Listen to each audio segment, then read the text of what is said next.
High achievers often possess an unwavering belief in themselves, a confidence that might seem irrational to some. They hold onto their vision with absolute certainty, even when faced with doubt and skepticism. Today, we'll explore this unique brand of self-assurance and how it fuels extraordinary success. Confidence is consistency of thinking what is possible and how to make it possible. The tricky part is believing in something that hasn't happened yet. We do this all the time, but usually in a negative way. We let thoughts like, what if I fail? Or what if they don't like it? Take over. It's like, yeah, I've worked my ass off on this project, but what if my boss doesn't like it? The truth is that nobody can predict the future, but our brains are designed to crave certainty. They crave to see the full picture. And that's where Gestalt psychology comes in, which will be a topic we will discuss in another video. Gestalt psychology shows us that the picture can still make sense, even if some parts are missing. This image, for example, will appear complete in your mind and have meaning, even when the actual representation is lacking or it's missing a lot of parts. Our mind fills in the blanks based on experience. If you take the outline off of this image, you will still be able to know what is being displayed to you. Even though your eyes cannot see the entirety of the dog, your brain fills in the gaps. If this image, however, was of some weird animal, your brain would still be able to help you to figure out its shape.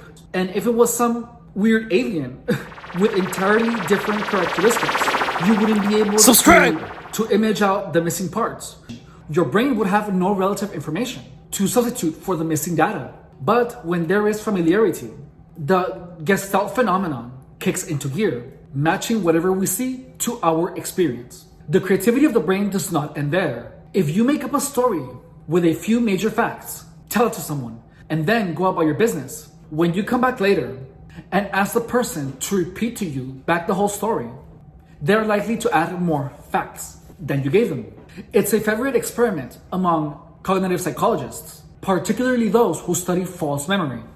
If you ask subjects how they know so many details, they are likely to explain that they must have read it in the newspaper or heard it from another friend. To justify added information, they manufacture an explanation. When confronted with the verity that the story was fiction from the beginning, they still insist that they must have heard the added details somewhere. Thinking is a habit, and letting your brain create negative beliefs of your endeavors, which fill you up with fear, is the same as having faith in the negative outcome. Fear is inverted faith. When your thoughts are fear of the negative outcome, your vision, your problem-solving skills, your confidence, and your creativity is greatly limited. It narrows your perspective, and your options are reduced by your own lack of clarity. Like I said before, thinking is a habit, and a habit that you've had your entire life can and will most likely take months, if not years, to reverse. What do you have to lose by instead focusing on the ways things can go wrong? You focus on the limitless possibilities of making your dreams come true.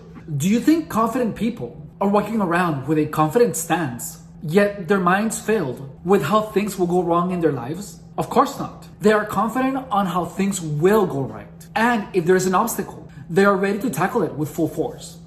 Remember that confidence is a choice. All right, that's all for this video. Thank you so much for watching. Have a good one.